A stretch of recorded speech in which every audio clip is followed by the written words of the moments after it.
Hi అండి, నేను మీ స్వప్న. ఇప్పుడు తాటి ముంజలతో జ్యూస్ ఎలా చేయాలో ఈ వీడియోలో చూసేద్దాం. ముందుగా తాటి ముంజలను తీసుకుని వాటి మీద ఉన్న తొక్క అంతా తీసేసి శుభ్రంగా కడిగి పక్కన ఉంచుకోవాలి. తర్వాత ఒక 2 టేబుల్ స్పూన్ సబ్జా గింజలు తీసుకుని వాటర్ పోసి పక్కన ఉంచాలి. ఇప్పుడు తాటి ముంజలను తీసుకుని మిక్సీ జార్లో వేసి ఒక 2 టేబుల్ స్పూన్ షుగర్ వేసి వీటిని మిక్సీ పట్టాలి. స్మూత్గా అయ్యేంతవరకు కూడా వీటిని మిక్సీ పట్టాలి. ఇలా బాగా మెత్తగా అయిన తర్వాత ముందుగానే కాచి చల్లార్చిన ఒక గ్లాస్ చిక్కటి పాలను తీసుకుని పాలకి బదులుగా కొబ్బరి నీళ్ళని కూడా వాడవచ్చు. ముందుగానే మిక్సీ పట్టిన ఈ తాటి ముంజల్లో చిక్కటి పాలను వేసి ఒక 2-3 ఐస్ క్యూబ్స్ని కూడా వేసి వీటిని మళ్ళీ మిక్సీ పట్టడమే.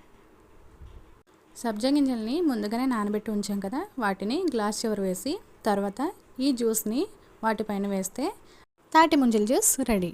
మీరు కూడా ఒకసారి తప్పకుండా ట్రై చేయండి. Thanks for